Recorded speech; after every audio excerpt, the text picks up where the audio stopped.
Welcome to Jesus Changes Everything, a daily podcast dedicated to providing a fresh look at the ancient and glorious truth that Jesus not only reigns, but is busy about the business of bringing all things under subjection, that celebrates the wonder and the glory that he has been given all authority in heaven and on earth.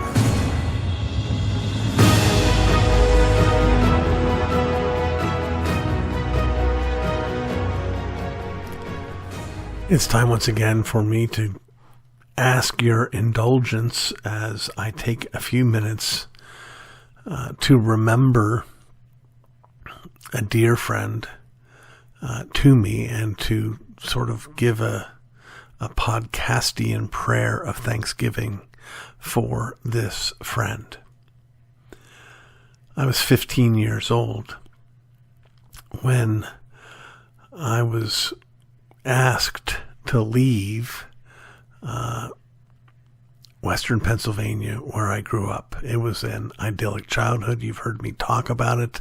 Many of the friends that I had there, the life that I had there was just wonderful, and I loved it there. I mean, loved it. But one of the weaknesses of that particular area was there weren't a lot of strong educational options for someone, say, in high school age. And so it was determined by my parents that it would be best for me to go to a private school, and ended up going to a private school that had been started in Wichita, Kansas by a gentleman who had been a strong supporter of Ligonier and who became quite literally like a grandfather to me, along with his wife, who was a grandmother to me. They appeared, by the way, this man and wife, in our previous series, Heroes. Well, there I am, attending this school in Wichita, Kansas, which was not, by the way, a boarding school. So I was kind of an anomaly. I was like as I described it, an exchange student from Pennsylvania, because I lived with different families each of the years that I was there. And I came from a slightly different culture. Given my height, it wasn't at all unusual for me. And back home, this was normal for everybody. It was almost stylish. It was my habit to, fold up the bottoms of my pants, in this context, corduroys. In school, we had to wear a tie and a dress shirt, but I would wear corduroys, and I would fold up the bottoms of my corduroys because they were too long for me. And one particular day, I'd only been there about a month, we were sitting in an assembly. There was a daily assembly. It's a small school.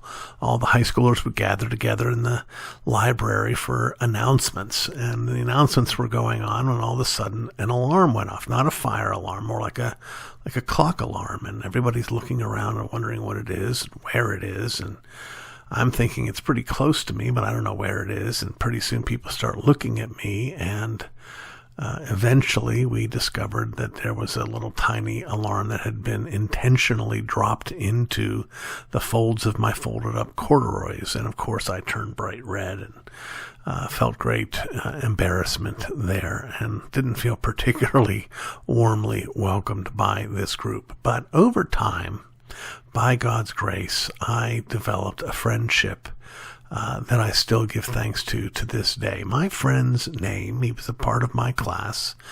We had a graduating class of, I believe, 13 students. This young man, his name is John Landsverk. John Landsverk. He looked like a John Landsverk. He was tall and thin and blonde and looked very Teutonic or Scandinavian, one or the other. And despite the fact that he was very tall and thin and I was not, we became friends. The friendship started out fairly casually. He happened to attend the same church that I attended, and we played on the same football team together, and he played on the basketball team for which I served as the manager. But our friendship grew as both of us sort of developed some ideological interests. as I kind of cultivated a deeper understanding of theology, he kind of followed along with me. As I grew in my interest in free market economics and free political philosophy, he came along with me. And so we had some significant conversations along these kinds of issues, and they might happen in the middle of a game of Dungeons and Dragons. I mean, we were still high school kids after all. I remember one thing about John. He was so tall, and he drove a old school Volkswagen Beetle to school every day, and it was his habit to see if he could get from his home to school without touching the steering wheel, because his legs were so long he could steer the steering wheel just with his knee. But he was just a very genuine, and is a very genuine, sweet friend. One other interesting truth about him, he went on from Wichita Collegiate School. He went on to attend college at Duke University, where he happened to meet Todd Lasner, one of my earlier forever friends. The two of them, I'm not sure how closely, but they got to know each other a little bit. So friends from two different worlds crossed paths there in Durham. John is, as far as I know, living in Colorado, married, has kids. He's a godly man. He's doing well. I see him every now and again on Facebook, and I'm going to make sure he listens in on this. But again, the bottom line that I want to make sure he knows is that when I was in a really difficult and painful situation, his friendship meant a lot to me. And because in that difficult situation, that friendship meant so much to me, it still means a lot to me. Once again, let me remind the rest of you listeners, see if you can find a way to bless your old friends. Get in touch with them. Send them an email. Send them a message on social media, and let them know that you thank God for them. And let God know that you thank God for them. Thank you, John, for being a friend.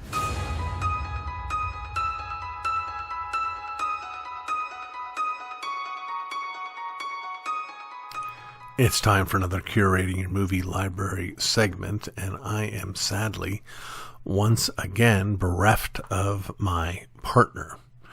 And I have determined this time not to give you another top 5 list, but rather to speak to you about a movie that I don't know if she's ever seen. I know that we have not seen it together, and I know that we almost certainly will not see it together, because I never want to see it again. That said, I do want to commend it to you.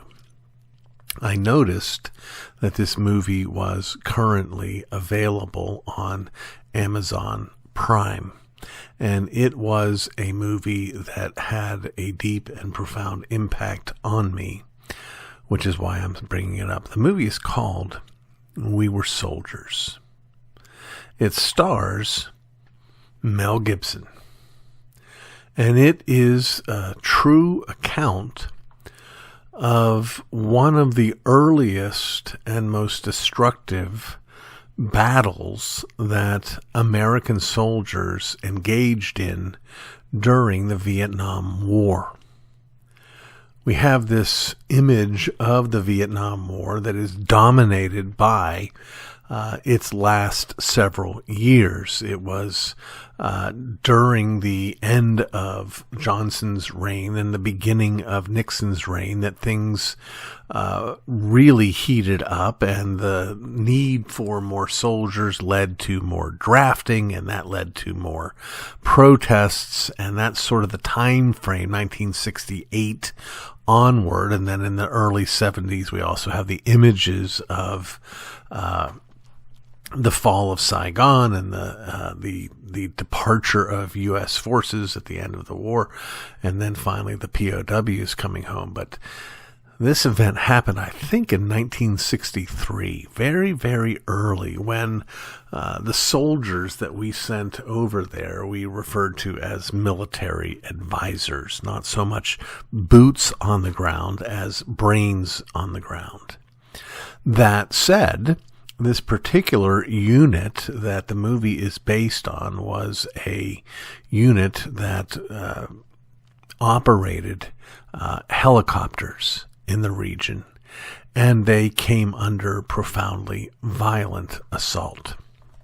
Now, going back to where I started, why would I commend a movie that I would never want to watch again? Well, when I watched this movie, instead of having that movie experience where you get a sense of drama and tension that is safe because it's vicarious and because it's make-believe, I'm watching this movie unable to escape the fact that this is history. And what it is the history of real men who died for nothing more important than political advantage, which began a cascade of thousands and thousands and thousands of other men who would die for the same paltry reasons. This movie is like watching the beginning of the end of the United States in the war. You're watching sort of the first domino to fall that's going to lead to the Vietnam Memorial with the tens of thousands of names listed there. And you see it in vivid, living color. There was a particular scene that I remember where a fella had been wounded and had been caught in some sort of fire. And as the medics are trying to rescue him, one of the medics grabs him by the ankles, but his skin has gotten so loose off of his bone that it just sort of slides. And I remember watching it and having to leave the theater. I couldn't take it. Because again, these are real people. It actually happened. So if you haven't seen it, here's why I commend it to you. It is so easy for us when we're talking politics, when we're taking sides, to talk about going to war like it's not a big deal. Some tin-horn dictator embarrasses us in North Korea or in the Middle East or in South America. And we say proudly as conservatives, let's turn it into a parking lot. Let's send our boys there. Let's go and show this guy who's boss, without realizing that what we're saying is, let this mom lose her son. Let this wife lose her husband. Let this little boy lose his dad, because it makes me feel proud to be an American. I'm not a pacifist. I do, however, believe in the historical perspective that we call just war. That war is just when we are attacked, not when our political interests are compromised. It's not worth sending people to die. Check it out, friends. I don't want to have an argument with you about Vietnam. I don't even necessarily want to have an argument with you about just war. But check out that movie while it's on, if you can stomach it. And as always, I'd love to hear what you thought about the movie.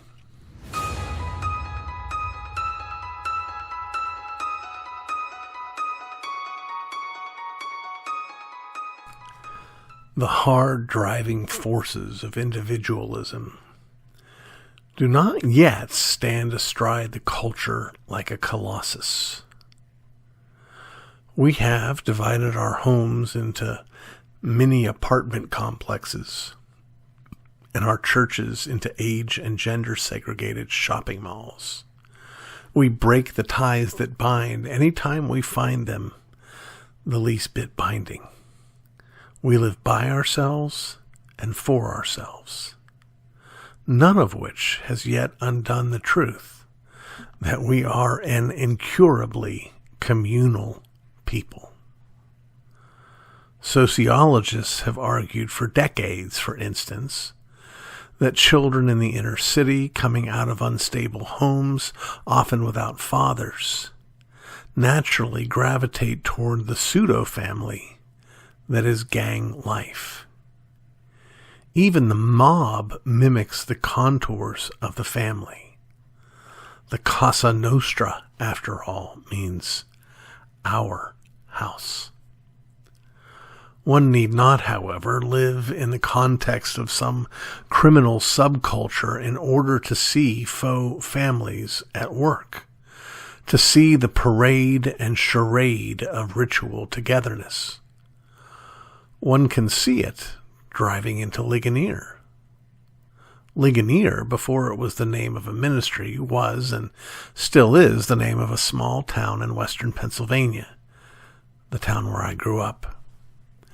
As you came down into the valley from the south, you see, as you would in most small towns, a sign of welcome. The sign welcomes you to town, but the welcome comes not from all its citizens, but from its leading, quote, families. That is, there on the sign you will see the logos for Ruritan and the Knights of Columbus, for the Rotary Club and the Masonic Lodge. Now, I'm no expert on these civic organizations. I've never joined one. I've never even visited one. Rumor has it, however, that quite apart from the service to the communities, separate from the business deals that are made there are sundry rituals and secrets that bind the members together, which makes perfect sense. For these organizations invariably become not just pseudo-families, but pseudo-churches. They take on the shape of the one great organization wherein communities are served and dominion is exercised, the Church of Jesus Christ. We ought not, because of the obvious similarities, be ashamed of our practices. We do not greet one another with a secret handshake, but with a kiss. We do not wear funny hats, but crowns of gold. And the ritual that binds us together is as plain as it is powerful. There is no great power in bread. There is no great mystery surrounding wine. But Jesus, he's a different matter altogether. There's not just power and mystery, but power and glory. The Lord's Supper is a rite, a ritual, a form, and a raging storm of power. Of course, there is the power to remind us of our sin. The body wasn't broken by a car accident. The blood wasn't shed because of a mishandled kitchen knife. No, we come to the table knowing that we crucified him. We broke the body as our sin shed the blood.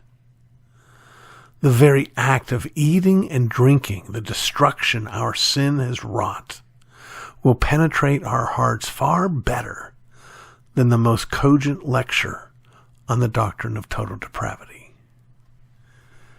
But there is a greater power.